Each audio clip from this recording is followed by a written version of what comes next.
Waiter bill लेकर आया तो उसके चेहरे पर काफी परेशानी उभर आई। कविता इस बात को समझ सकती थी। हमारे पुरुष प्रधान समाज में यदि स्त्री भुगतान करे तो इसे खराब माना जाता है। हमारे पुरुष प्रधान समाज में ही क्यों, शायद सारी दुनिया में इसे अपमानजनक माना जाता है। कविता को स्कूल के दिन याद आ गए जब वे एक कहानी पढ़ा करते थे, लंचियों। इसमें एक 40 वर्षीय महिला लेखक विलियम सोमरसेट की दीवानी थी। वह लेखक से एक बड़े रेस्टोरेंट में मिलने की इच्छा व्यक्त करती है। रेस्टोरेंट में दोनों लंच के लिए पहुंचते हैं।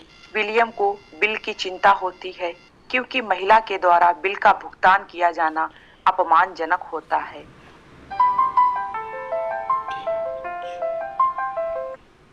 और विलियम के पास ज्यादा पैसे नहीं थे। महिला काफी महंगी खाने पीने की चीजें मंगवाती जाती है और विलियम का दिल धड़कता रहता है। अंत में स्थिति यह होती है कि बहुत कम रकम बचती है और अगले कुछ दिनों के लिए उसके पास कुछ भी नहीं बचता है। यद्यपि यह कहानी हास्य का पुट लिए हुए थी, लेकिन उसमें संदेश तो यही था कि उसमें पुरुष होते हुए महिला के द्वारा बिल का भुगतान करना या बिल शेयर करना ठीक नहीं माना जाता था। मगर मुकेश उसके साथ ऐसा क्यों महसूस करता है, वह समझ नहीं पाती थी। आखिर वह उसका बॉयफ्रेंड जो था, कई वर्षों से दोनों साथ में थे, सुख में भी और दुख में भी। यह ठीक है कि उसकी आमदनी कुछ कम थी, वैसे वह उम्र में भी उससे 2 वर्ष छोटा था और जॉब भी उसकी बाद में ही शुरू हुई थी। परंतु जब इसमें उसे कोई परेशानी नहीं थी तो आखिर मुकेश इतना क्यों गंभीर हो जाता था छोटी छोटी बातों पर। मुकेश का मूड देखकर कविता ने इस बारे में बात करना मुनासिब नहीं समझा। इधर उधर की बातें करके उसने उससे विदा ले ली, पर यह बात उसे मथती रही। आज वे मित्र हैं, कल पति पत्नी होंगे।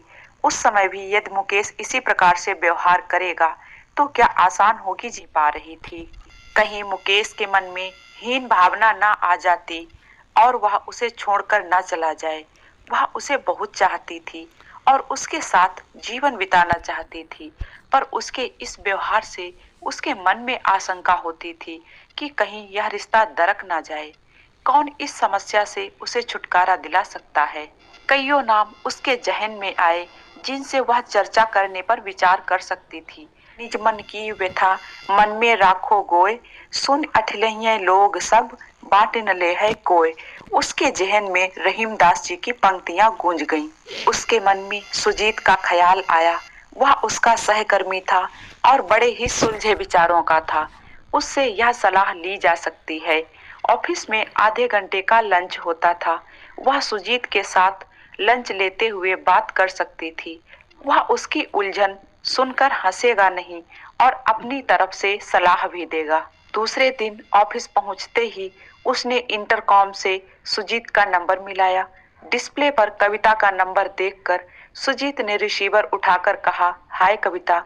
हाय, कैसे हो सुजीत? कविता ने पूछा। चकाचक, मस्ती झक्कास, हमेशा की तरह सुजीत का जवाब था। कितनी भी परेशानी में क्यों ना हो, उसका जवाब यही होता था। वह कहता भी था, स्थिति जो भी हो जवाब यही होना चाहिए। यदि रोने बैठ जाओगे तो कोई हाल भी नहीं पूछेगा। तुम कैसी हो? उसने पूछा। मैं ठीक हूँ, पर पूरी तरह से नहीं, कुछ उलझन है। तुमसे निष्पक्ष सलाह चाहिए, कविता ने कहा। अरे, यह तो थोक के भाव कोई भी दे सकता है अपने देश में, सुजीत ने हंसकर कहा। पर उपदेश कुशल बहु तेरे।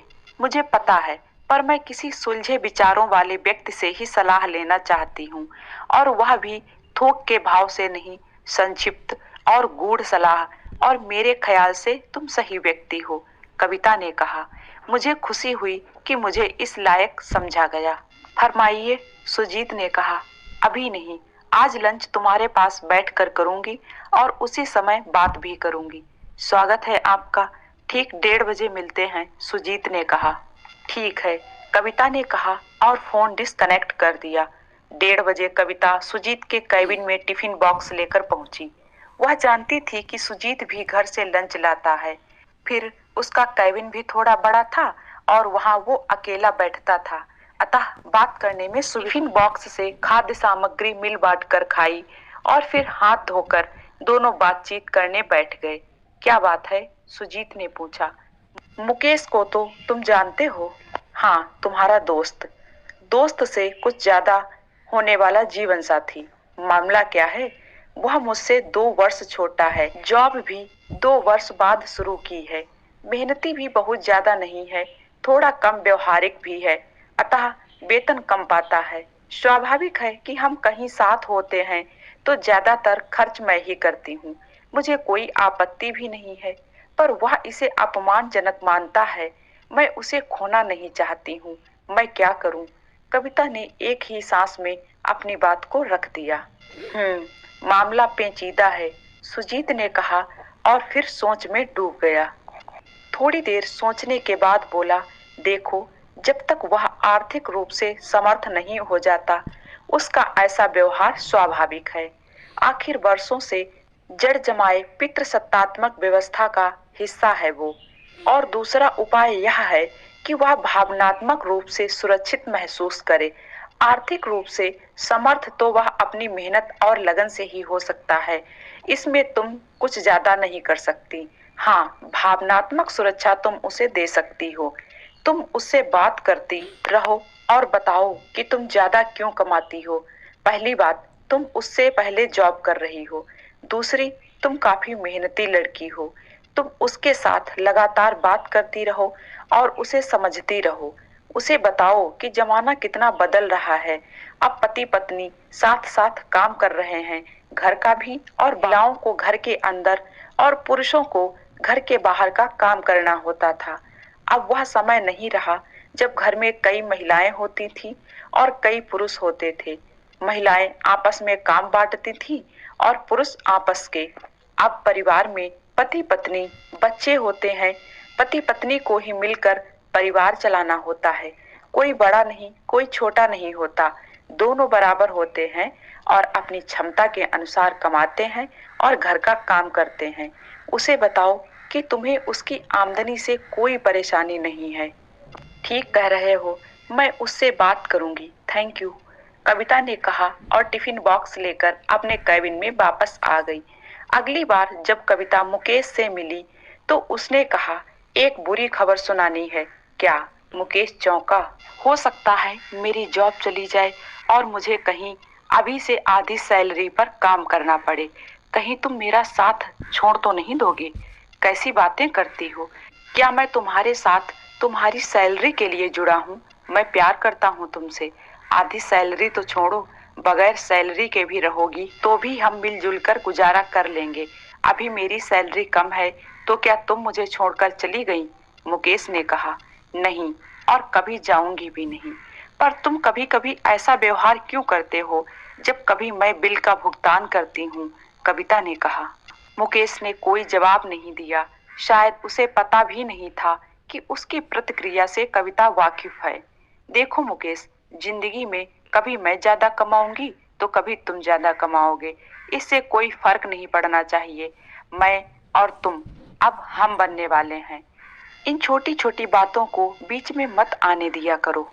मुकेश के चेहरे पर अनिश्चिंतता के भाव थे। शायद वह पूरी तरह से सहमत नहीं हो पा रहा था। बाद में भी मुकेश का व्यवहार वैसा ही बना रहा। स्थिति तब और बुरी हो गई जब लॉकडाउन के चलते पहले तो उसे वर्क फ्रॉम होम का ऑर्डर दिया गया और बाद में उसे जॉब से ही हटा दिया गया। मुकेश कोशिश करता रह गया कि कहीं काम पाने में सफल नहीं हो पाया। धीरे धीरे वह निराश के गर्त में डूबता चला गया। अब उसे कविता से बार बार पैसे लेने पड़े। इस शहर में उसका और कोई ऐसा नहीं था जिससे वह सहायता ले पाता, और घर वाले तो उस पर ही आश्रित थे। वह उनसे कुछ नहीं मांग सकता था।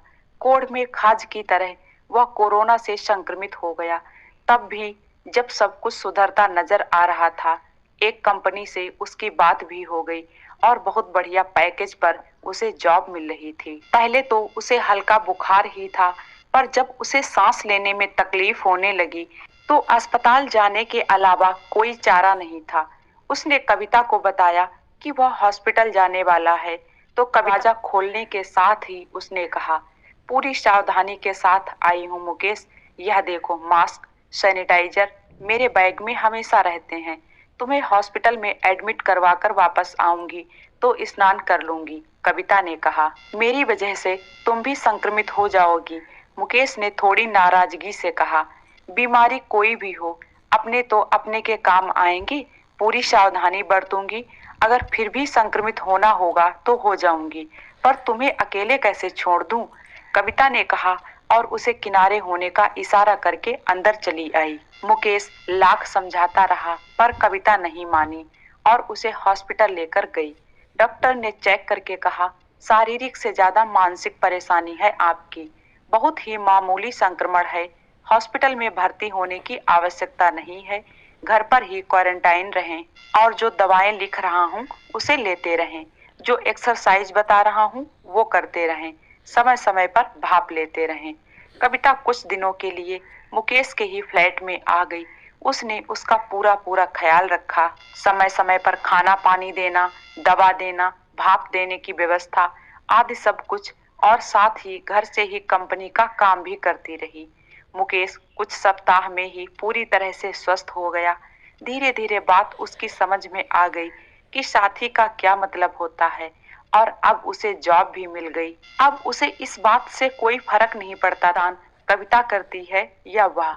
कविता की निस्वार्थ सेवा ने उसके मन में भावनात्मक सुरक्षा भर दी थी।